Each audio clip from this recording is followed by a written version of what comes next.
Rev up your engines!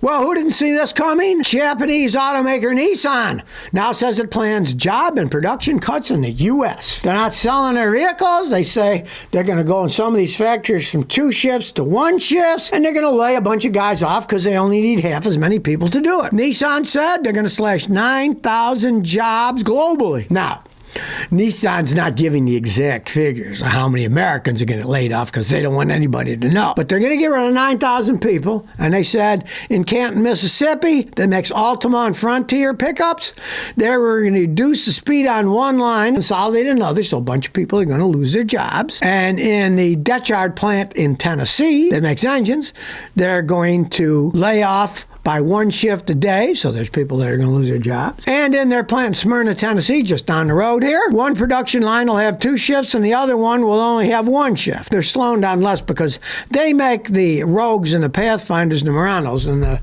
Rogues are their biggest sellers, so they're not going to cut them down too much, but still, they're going to cut stuff down. Nissan's a company that's in trouble. There's no ifs, ands, or buts about it. This merger with Honda, hey, maybe it'll hurt Honda. Who knows?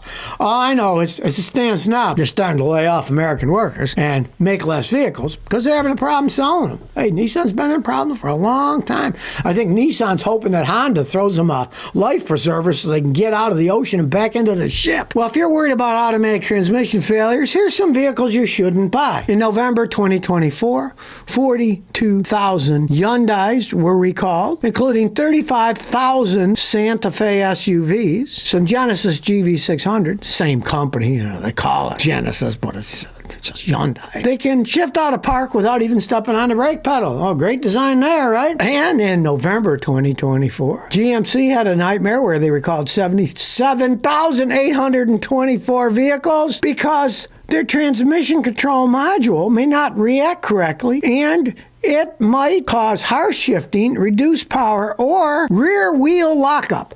Oh, wouldn't you just love to be driving down the road going 65 on a highway and your rear wheels lock up? So I tell people, don't buy these vehicles. They don't want to make them right. Don't get stuck with a problem. Don't buy it in the first place. GM also had to recall 194,000 of their vehicles in 2020 because start-stop transmission accumulator may not have had 2 of the bolts holding it in place. What quality control? Well, yeah, it's got 8 bolts. What the heck? 2 of them we have. Who needs to put those ones on, right? And that was really widespread.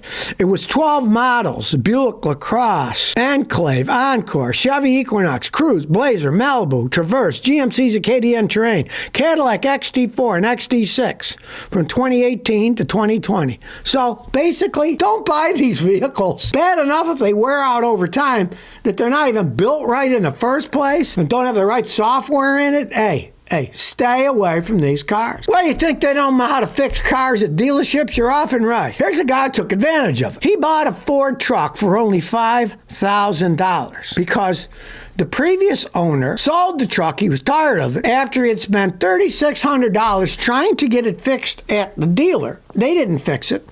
So this guy bought it for $5,000 and he fixed it with a simple switch. The problem was it had a battery drain. If you left it sit and the battery would drain, it wouldn't start. He'd have to jump start, right? You would think these idiots at the Ford dealer would be able to figure it out, right? And here's the hilarious thing.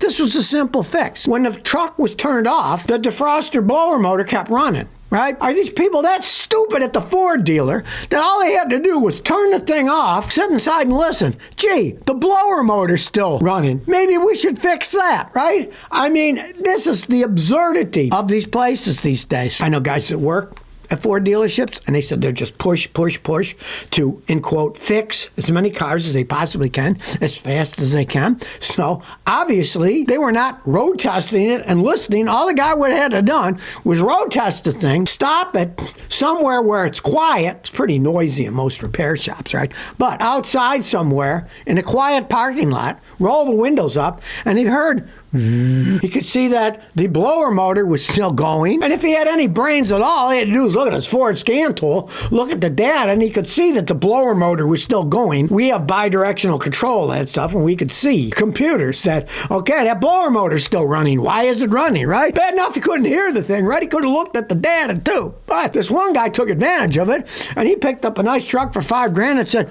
oh, that dumb switch was on, wouldn't turn itself off. And a nice truck, and the dealer said $3,600 and still didn't even fix the problem. It's hilarious. I mean, it's hilarious for us looking at the outside. Imagine the guy who sold the truck, the guy at $5,000, and then found out, gee, all he had to put was a cheap little switch in because the idiots at the dealer couldn't figure it out.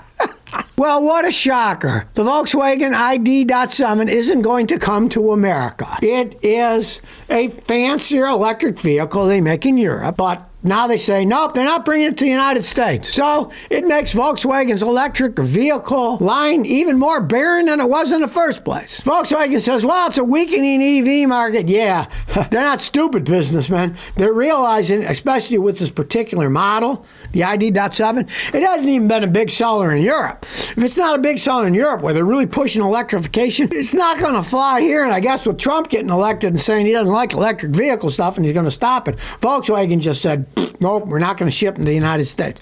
And it's not like this is something they got to build all new and then bring it here. They're already making them. They're just saying, nope, we're not going to bring them over there. Showing that the EV race, it seems to be starting to go down now and relatively quickly when they're not even going to introduce a model to the United States that's already being made. They don't have to do anything except ship them over here. They're already built and designed. They're driving them in Europe, but nope, they said they're not going to bring them over here. So that tells you what's happening with electric vehicles. They're no longer on the rise. They seem to definitely be on the fall. Even with Volkswagen, who's, they're having problems. You'd think, hey, well, we're going to push electric vehicles. Well, they're giving up with this one. Well, watch out when you're going down the road because Alphabet's Waymo is going to test its autonomous driving technology in 10 new cities. They say that they're going to start with Las Vegas and San Diego, where they're going to test the services in 2025. You probably don't have to worry too much yet because they're testing them. They're not even saying if they're going to be fully autonomous. They'll probably start testing by having drivers in them. And they're also not beginning them opening up to the general public. You can't just hail one. They're only for their own people to try out to see how the thing's going to work. Because, they had all those problems in California.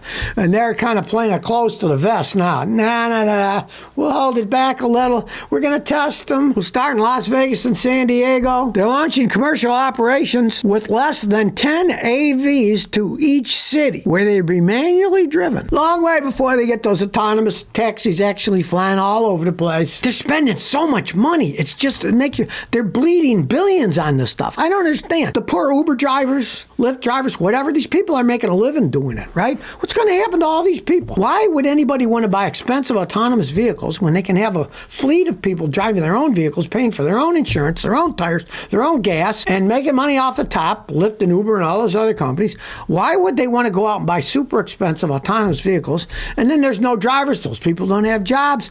Hey, I think the whole thing is just plain stupid. But, corporations, they start going, they keep going. They've thrown so much money in, they don't want to do look at GM. They lost billions and they gave up, right? They don't want to go that far. Well, if you ask me, they got a lot of money to throw out there, but I think it's a stupid thing to do myself. Well, it looks like even the Chinese are worried about their electric bikes blowing up and starting on fire with those lithium batteries because China is now urging their citizens to trade in their old lithium e-bikes for newer lead-acid electric bikes. I find this kind of fascinating. Obviously, they're worried about having fires. I mean, if you just go to YouTube, just put Chinese electric battery fires, and you'll see one blows up and a whole line of them all blow up and burn, right? So obviously the Chinese are worried about it. But it's got me scratching my head because if they're replacing them with lead acid batteries, one, they're too big and they're too heavy, and for the power that they put out doesn't make any sense. They have a very low range too, unless they're gigantic. The old GM EV1, okay, that had lead acid batteries. It only had a range of about 70 miles if you went on a highway. Not much for a car, right? And you get in a bicycle, the batteries are so small. Yeah, the Bikes are smaller too, but they will not have much range. They'd have to be charging those babies up all the time. Lead-acid batteries are really safe, but let's face the facts. They're big, they're heavy, they have a limited range. So, as I say about electric anything these days that has wheels on it, it's not ready for prime time. I've got whole bunch of lithium battery Chinese bikes. They're sending them to me and I try them out to tell people what's good and what's bad, right? They all have a limited range. They're toys as far as I'm concerned. The most I ever went on one of those things on electricity alone was like 30 miles. Then they ran out of electricity, right? Because I was running them fast. I want to run fast. I don't want to go slow, right? That's fine, toy. I mean, how far do you really want to go on a bicycle, right? Your butt's going to get sore. The Chinese, now they use a lot of these electric bikes for commuting to work. They better hope they have a short commute if they're using lead-acid batteries, because they won't go that far. So if you never want to miss another one of my new car repair videos, remember to ring that bell.